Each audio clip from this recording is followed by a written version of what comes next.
My holiness shines bright and clear today. Today I wake with joy, expecting but the happy things of God to come to me. I ask but them to come, and realize my invitation will be answered by the thoughts to which it has been sent by me. And I will ask for only joyous things the instant I accept my holiness. For what would be the use of pain to me? What purpose would my suffering fulfill? And how would grief and loss avail me if insanity departs from me today and I accept my holiness instead?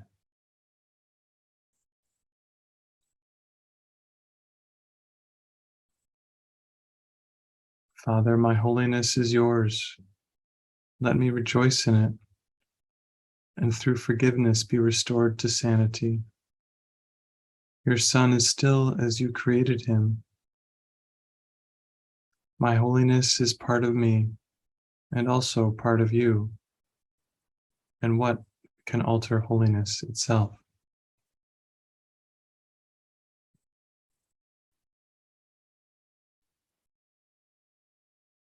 So we can let this reminder of our holiness open our hearts. Open our hearts to the experience of holiness.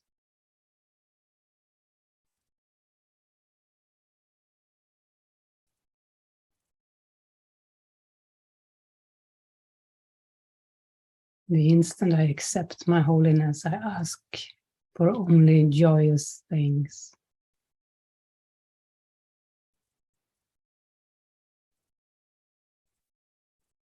Realize I have no use for pain.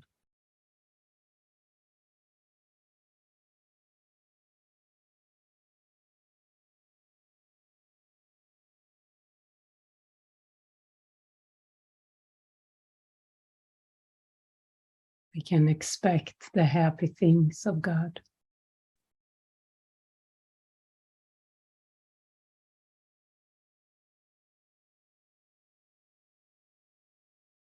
We will meditate now.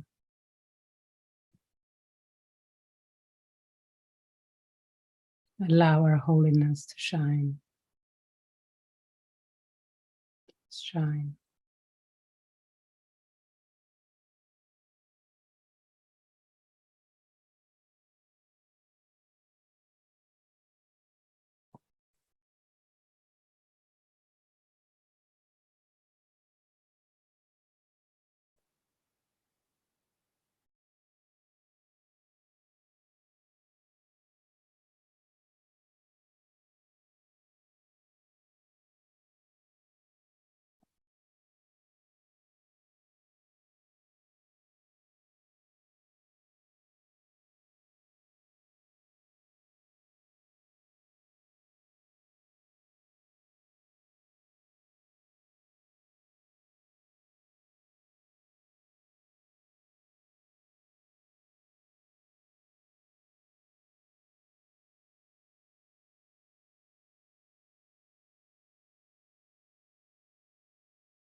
So Jesus is encouraging us here to expect only happy things. Today I wake with joy, expecting but the happy things of God to come to me. This we can expect. This we can say to our minds.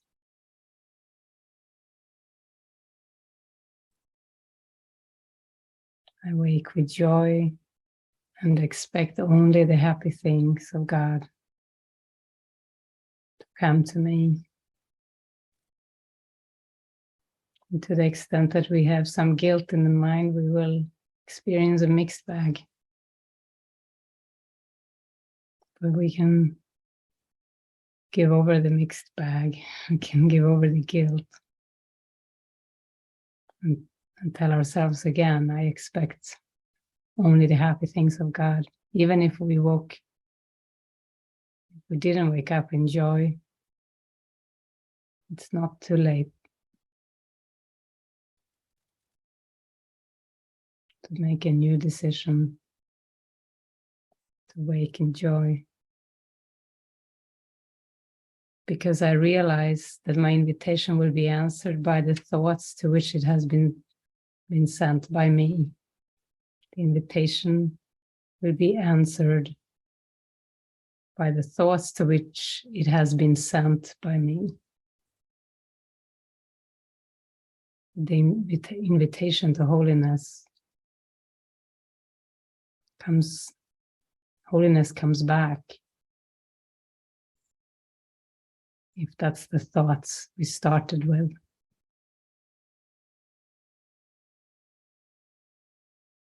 It doesn't come as a surprise from somewhere other than our minds.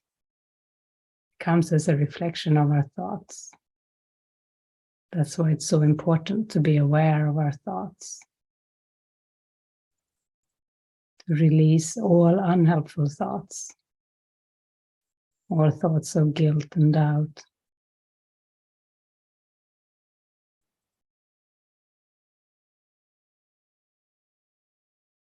Fear and worry, confusion.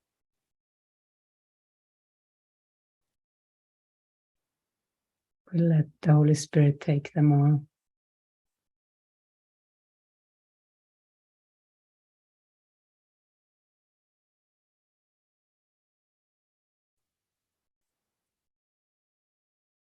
For what would be the use of pain to me? What purpose would my suffering fulfill?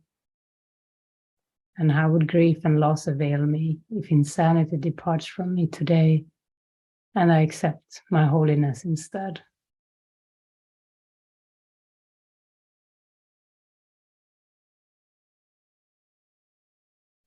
What use have I for pain and suffering?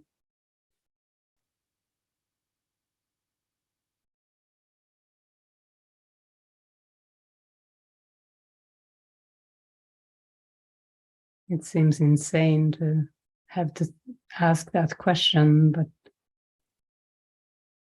with the split mind, we have to ask that question. What use have I for pain? You can't find many uses when you look at it.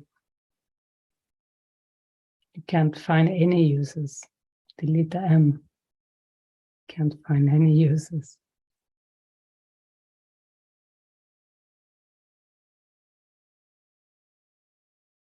I will ask for only joyous things the instant I accept my holiness. Joyous things is a reflection of holiness. So it's a matter of accepting your worthiness for holiness. And you also receive the joyous state of mind.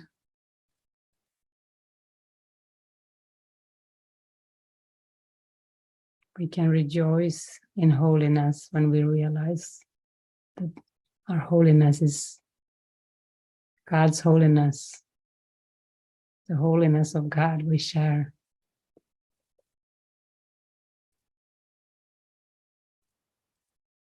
Through forgiveness, I will be restored to sanity.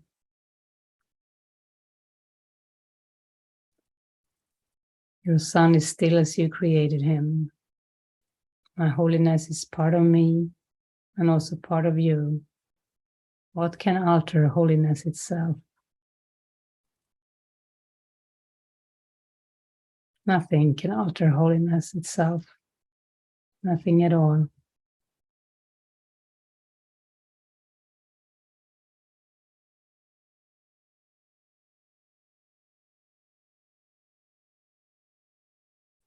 So we can see and release anything that is in the way of holiness today. Allow it to be seen and released.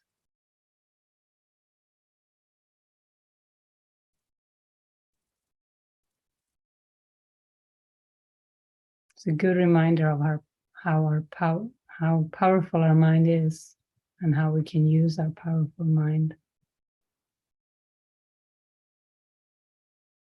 The power to change our mind is not outside.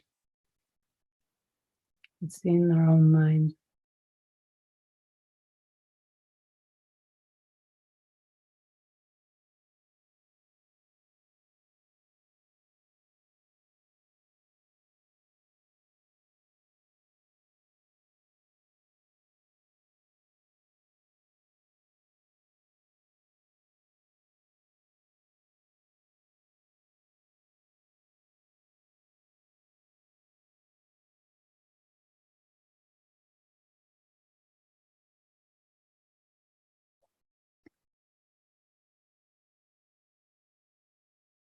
Oh, that's really good news.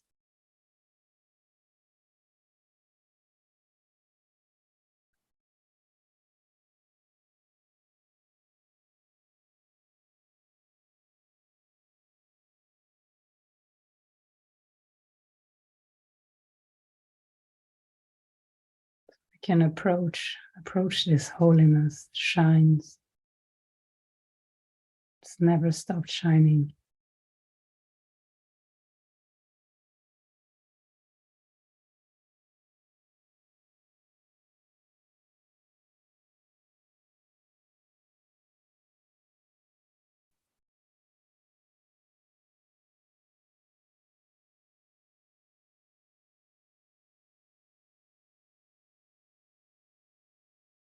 And we can open up if anybody needs to lay something on the altar for the experience to come to you.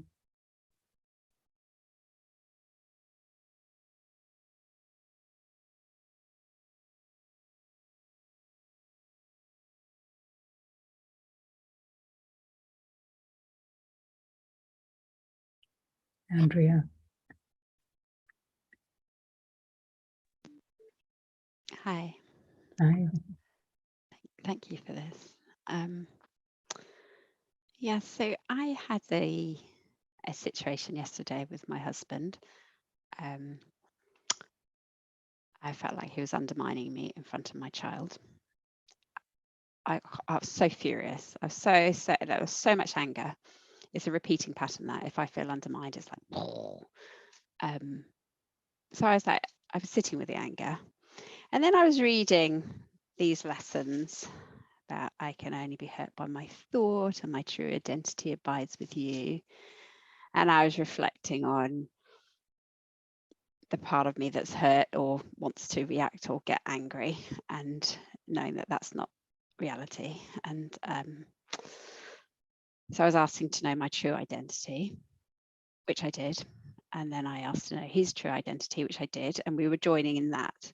But and it was peaceful. It went from being really like I'm so furious to actually nothing can hurt me other than my thoughts. But then I wondered what happens to that anger, because it wasn't anger, it was fury. Like what happens to that anger when we re-identify with truth? Well, you know experientially what happened. It went away. It goes away. It disappears.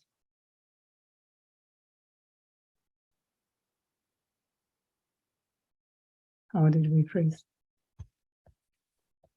Oh. Did we freeze again? No, it's okay. Ouch. You all froze. Oh. Maybe it was a demonstration of what happened with the anger.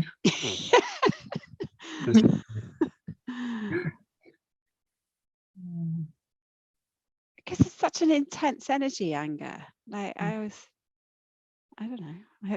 Where's it gone? Yeah. Sometimes I think about a wrath of God, you know. I don't think God has any rage or anger.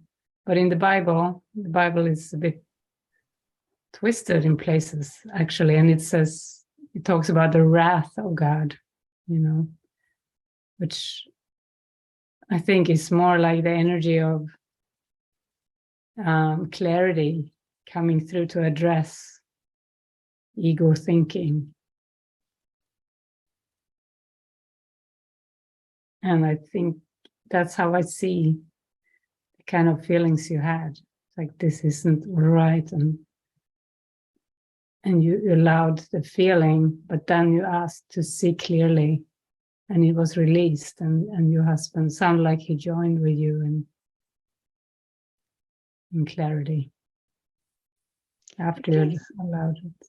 Because it feels like to me there's two mindsets. It's like I could jump back into that mindset again and be angry, but I'm choosing to focus on truth, on choosing to focus on the true identity of him and me. And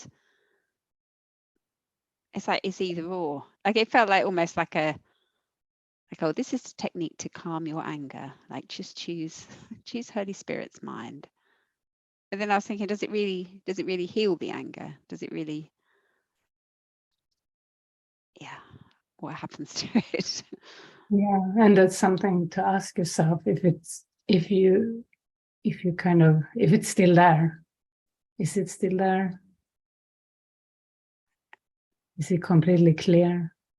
I don't feel it like I did. No. I mean, I can. When you said, "Oh, it sounds like he joined with you," there was a slight twinge of, "Did he?" You know, there's that kind of hesitation. So something's still there, but not. It's. I mean, it's really gone. Like it's almost like I can't even remember what I was annoyed about. But it is a recurring theme that it's like if he did it again, I don't know whether I'd go into that same reaction.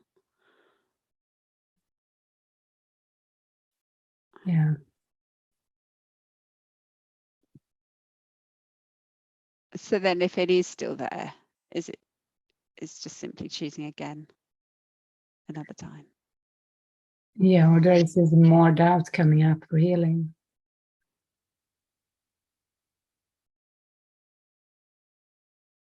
So it will come up again. If it's not healed, it's going to come up again. So how would it be healed?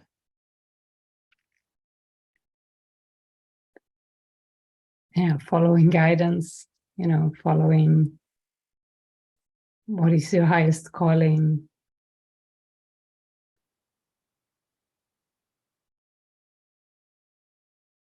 Yeah, allowing it up.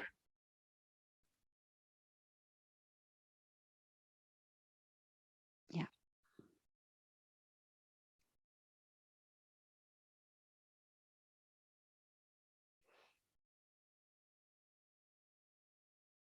Yeah. Because if we have any compromise in our life, it will be reflected outside.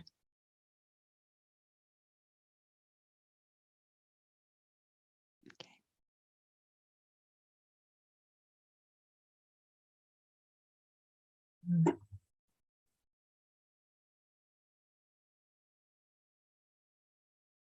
Okay. Yeah, I know Spirit wants just the highest good for you.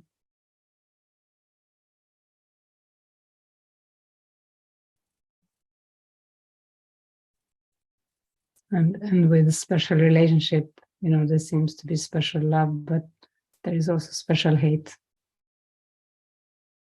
So you can also read about it in the course, all those chapters about specialness.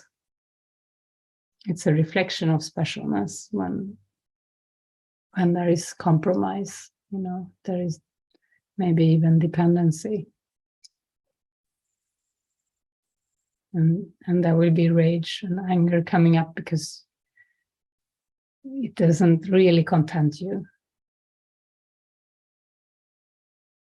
Your higher self is calling you. You have a higher calling.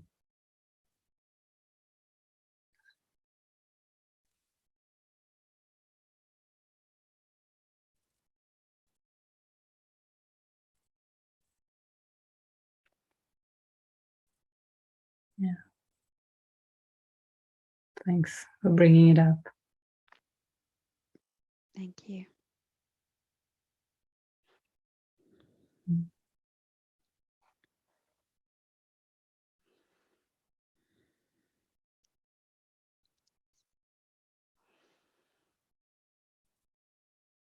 Yeah, we are really here to answer our own highest calling.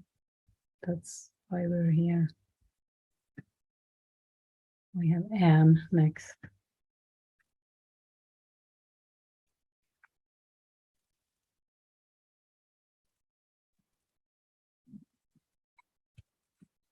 Hi. Good morning. Yeah, I just noticed in the meditation, not that my mind wants to flip back to what I thought had gone wrong yesterday. It's more like I don't trust enough to move into joy. It's like, yeah, I think I need a bit more punishment for having, you know, yeah, felt I've messed up or something. And yeah, I can feel that sort of like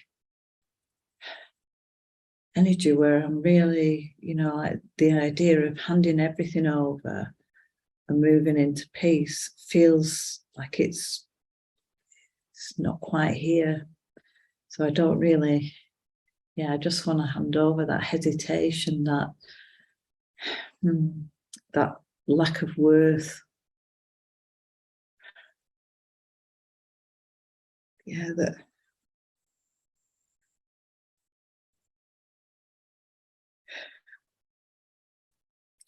this essential sort of like belief that I'm not worthy of the joy.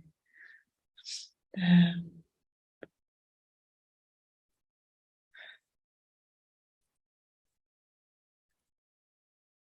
like keeping it at a distance, and I don't know how not to do that. Mm-hmm.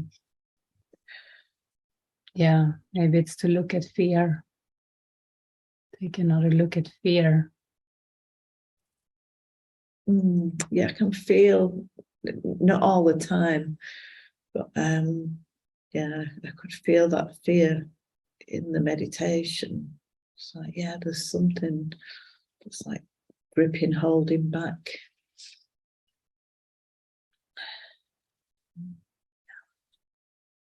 Yeah.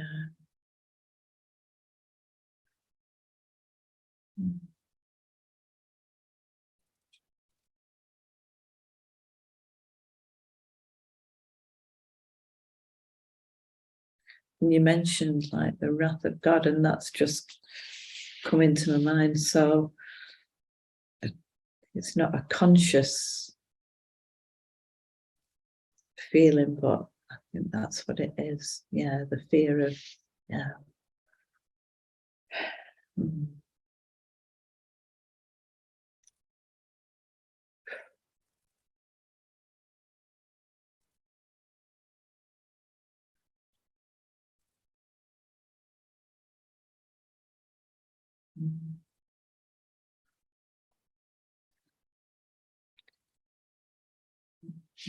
When we were out yesterday, there was a little kitten that came in. And it's like, to just want to feel like I want to hold that innocence. But yeah.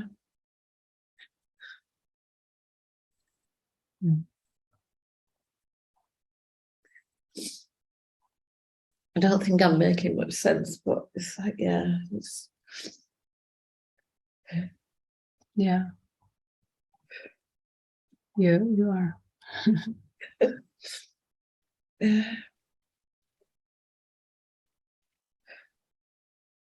And you should, or you can hold that innocence. Yeah. Hold that innocence. Keep that innocence. It's your innocence.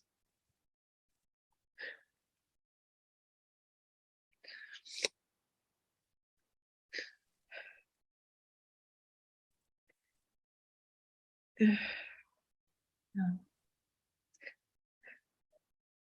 The kitten didn't know anything.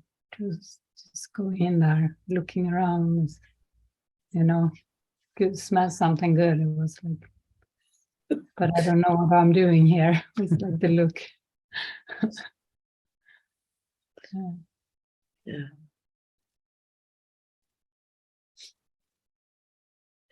It's like even going to the Spanish class today, that's, I'd like to be the little kitten, it just doesn't know what's going on, because that's how I feel a lot of the time in there. Yeah. And for that to be okay. Yeah. Okay. It feels more than okay. That feels so right. Yeah. And thanks for the reminder. Go soon. Yeah.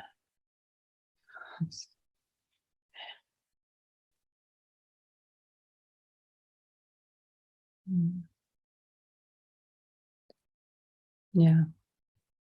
Walk in innocence. It feels like a beautiful opening towards the holiness. Yeah. Allow that, because the defense would just come in when you think you're a person and you have to be in control of something. But with innocence, there is no defense. It's just an openness. Yeah. Beautiful. Sweet. Yeah. Okay. Good to see you, Margaret. Very sweet. I'm glad you came on here. Sweet. Well, we're gonna go. So we'll see you later, guys. All right. Love you. Love you. Bye-bye.